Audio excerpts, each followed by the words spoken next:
અને પુત્રની પ્રાપ્તિ માટે અનુષ્ઠાન કરું, સાધના કરું, તેમાં સ્પષ્ટ ઉતાર થવો જોઈએ.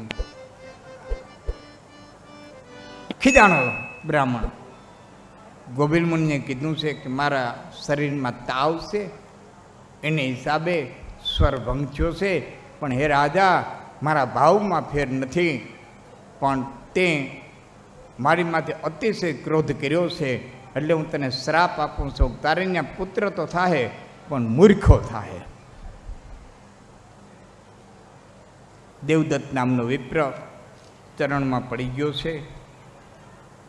હે મુનિ, માફ કરજો, મારાથી ક્રોધમાં બોલાઈ ગયો. ક્રોધાત ભવતી સમોહો, સમોહાત શ્રુતિ ભંસો, શ્રુતિ ભંસાત બુદ્ધિ નાશો, બુદ્ધિ નાશાત પ્રણશ્યતિ. માણસ જ્યારે ક્રોધને આધીન થાય છે ત્યારે એની બુદ્ધિનો નાશ થઈ જાય છે. એટલે શાસ્ત્રકારોએ 8 જગ્યાએ ક્રોધ કરવાની ના પાડી છે. 8 જગ્યાએ ક્રોધ ન કરવો.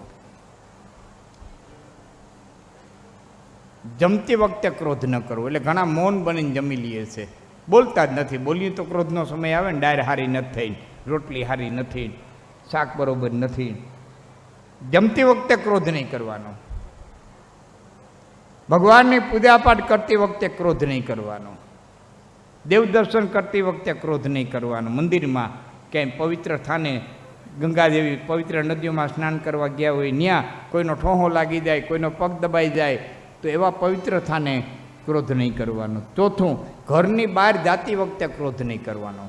ઘણાને ક્રોધમાં ખીદમાં ભાગવાની ટેવ હોય, બાયણા પસારતો જાય, પગરખાં પહેરતો જાય, કાર્ય બગડી જાય. ઘરની બહાર જાતી વખતે ક્રોધ નહીં કરવાનો. ઘરમાં પ્રવેશ કરતી વખતે ક્રોધ નહીં કરવાનો. આ ઘણાને ટેવ હોય, ક્યાં ગયા બધાય, ક્યાં દેખાતા નથી, નહીં. પ્રવેશવું શાંતિ તે. સૈન કક્ષમાં જાતી વખતે ક્રોધ નહીં કરવાનો.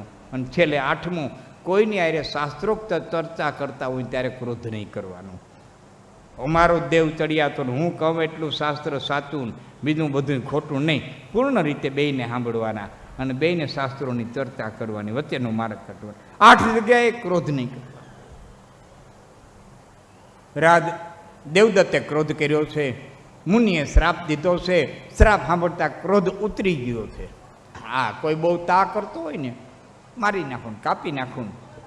તા કરતો હોય ને એને કેવું, ઘડીક વાર બટકું રોટલો ખા, ઘડીક વાર ભાઈ બે, એને ઘડીક વાર બેહાડવો, એને એક ટાઈમ ભોજન કરાવવું, અથવા તો એને એક તાહરી દૂધ પાવું, અને પછી કેવું પેલો તા કરતો તો એ કરતો, એ નહીં કરે. કારણ કે એક ક્ષણ હોય, એ પલ હોય, એ પલમાં તમે પસાર કરી દો અને બેહાડી દો, એટલે એના ચિત્તની માલિકો ધીમી જેમ નદીમાં પૂર આવ્યું હોય ને પાણી આશરી જાય, એમ ક્રોધનું પૂર આશરી જાય, એનું ચિત્ત શાંત થઈ જાય. દેવદત્તનું ચિત્ત શાંત થયું. મુનિ પાસે માગણી કરી, મૂર્ખ પુત્ર ન થાય. કે નારાજ બ્રાહ્મણ, પુત્ર તો મૂર્ખ થશે, પણ મુનિ કાંઈ કૃપા કરો કે જ્યાં મારું વચન છે કે કોઈ એવી ક્ષણ આવશે કે એક ક્ષણની માલિકો એનાથી એવું સુંદર કાર્ય થઈ જાય, અને એ કાર્યના પુણ્યના પ્રતાપે એની માથે ભગવતી વાણીદેવીની, ગીરાદેવીની, સરસ્વતીની એવી કૃપા ઉતરશે કે એ તારો પુત્ર છે એ જગતની માલિકો બીજો વાલ્મીકી કહેવા છે. મૂર્ખ પુત્ર ફરે છે, ખેતી કામમાં વરગાડ્યો કરી નહીં, ભણવા બેહાડ્યો ભણ્યો નહીં, ઘરમાંથી ત્યાગ કરી દીધો, પોતે નીકળી ગયો, ઈચ્છા પડે ત્યાં ખાઈ લે, જે કામ ચીંધે એનું કામ કરે. કારણ કે અકલમઠું લોટકું બહુ હોય. હા, જેની બહુ મગજ નો હાલતો હોય ને, એનામાં શારીરિક બળ બહુ હોય. મમ્મા એ લોટકું બહુ હોય. જેવું કામ કે એવું કામ કરી દે. પણ એક મજા હતી, મૂર્ખ હતો, ગમે ત્યાં ખાઈ લેતો હતો, ન ખાવાનો જોડે ભીખો પીડ્યો રહેતો હતો, પણ એનામાં એક ગુણ હતો, અસત્ય ન બોલતો હોય, એવું સત્ય બોલે. કોઈ દી જિંદગીમાં ખોટું બોલ્યો જ નહીં. એમાં એક ક્ષણ એવી આવી, એક શિકારીએ સુવરનો શિકાર કર્યો, સુવર ઘાયલ થઈ, બાણ હતું. આ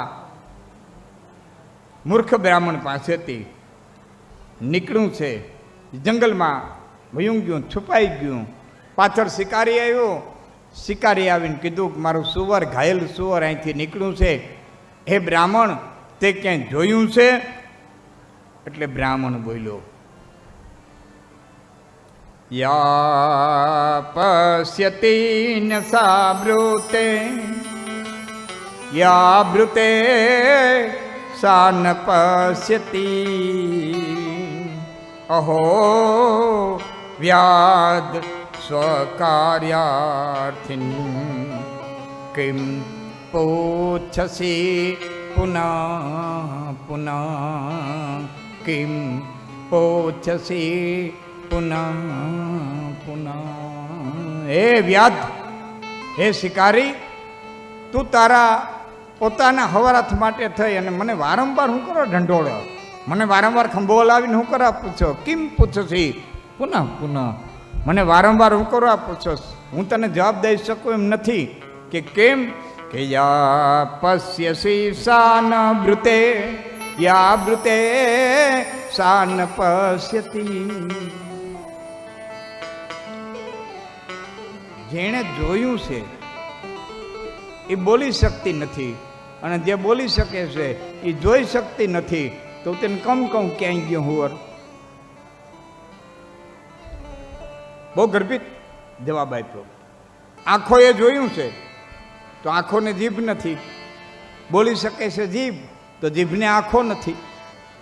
હું તને કેમ કહું સુવર કેમનું ગયું? યા બ્રુતે સા ન પશ્યતિ યા પશ્યતિ.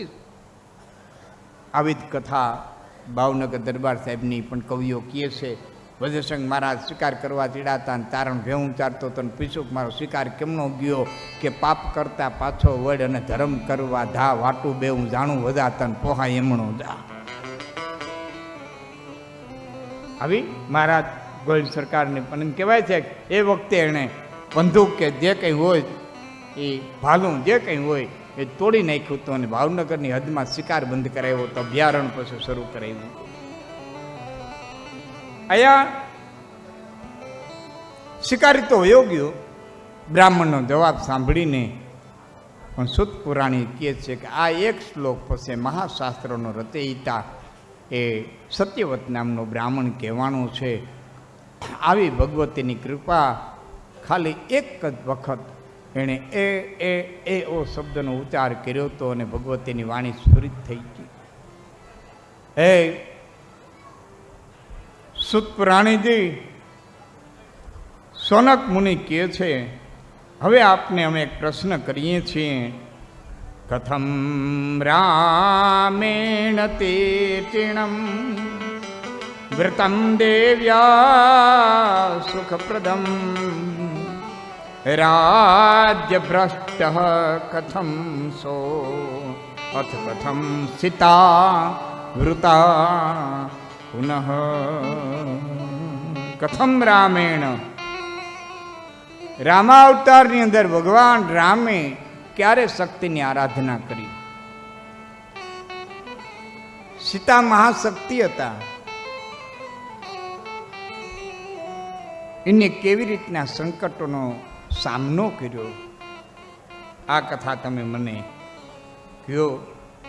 સુત પુરાણે કહે છે કે પૂર્વે કૌશલ દેશના ધરતી ઉપર અજરાજાના દીકરા રાજા દશરથનું શાસન છોડાઈ કડાઈએ ખીલેલું હતું.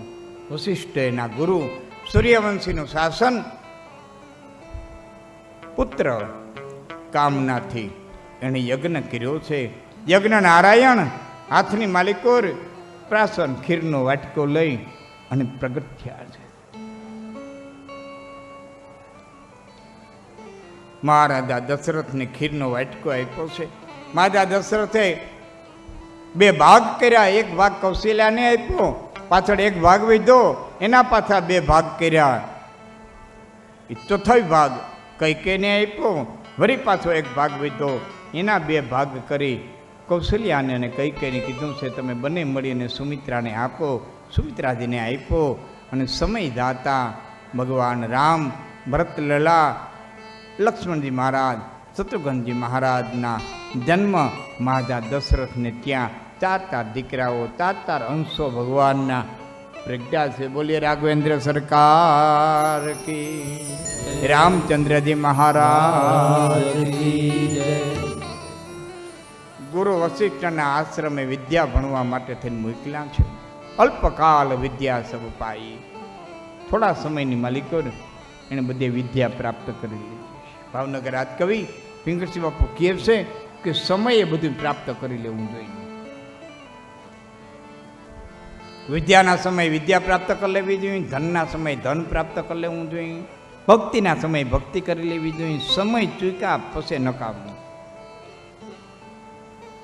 અને એને હું સાદી ભાષામાં કહું કે જે ટાણા આપણી સમક્ષ ઉપસ્થિત થાય તમારી સમક્ષ, આ શબ્દ હું તમારી સમક્ષ વાપરું ને એટલે ભેરો વણી લેજો. પણ મારી બોલવાની ટેવ તમારી પડી ગઈ એટલે હું અહીંથી બાકાત નથી. હા, હું તમારા ભેરો જ છું. આટલું બે શબ્દો બોલતા આવે એટલે તમને અહીં બેહાડ્યો છે. બાકી આપણે બધા એક જ છે. હજી અહીં ક્યાંય આભે મૂંડકી અડી નથી ગઈ. આ બધી વાતો પંડિતાઈની છે. કોઈ જ્ઞાન પ્રાપ્ત થયું નથી. પંડિતાઈ છે, વિદ્વતાઈ છે, અને એનાથી વાતો કરી છે. ભારતની ધરતી પર જ્ઞાન એક જ વસ્તુને કીધી છે અને એ જ્ઞાનનું નામ છે આત્મજ્ઞાન.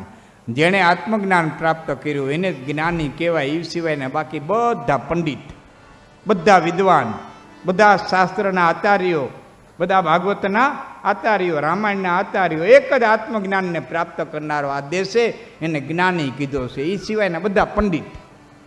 પંડા એટલે બુદ્ધિ, બુદ્ધિનો વિકાસ કરે. વિદ્વાન, વિદ એટલે જાણવું, જાણવાવાળા. એટલે મને તમારી હારે જ ગણી લઈ દો. હું તમારાથી નોખો નથી. કદાચ એમ થાય કે આ ભાઈ એટલી બધી વાતો કરે ને આટલું બધું બોલે તો આની મુંડકી ક્યાંય હરગી અડી ગઈ છે. ક્યાંય અડી નથી. હજી એટલે ને એટલે પીડ્યા છીએ, કોશિશ કરીએ છીએ. પણ સમય બધા ટાણા હાચવી લેવા જોઈએ. એટલે હું ઘણી વખત જાહેરમાં કહું, ધર્મને બહુ ગૂંચવી ન નાખો. સનાતન સત્ય ધર્મ બહુ સરળ છે આપણો. જે ઘડીએ, જે પલે, જે સમયે તમને જે પાત્ર ભજવવાનું મળે એ પાત્રને પૂરેપૂરો ન્યાય દઈ જાવ. ભાઈ તરીકે, બાપ તરીકે, મિત્ર તરીકે, હારા તરીકે, હારા તરીકે, સંબંધી તરીકે, નાતીલા તરીકે બધા તમારા ટાણા હાચવી લ્યો એટલે તમારું ટાણું હાચવવા વાળી એક તાકાત બેઠી છે. જરાય ચિંતા ન કરતા. બેન, દીકરી,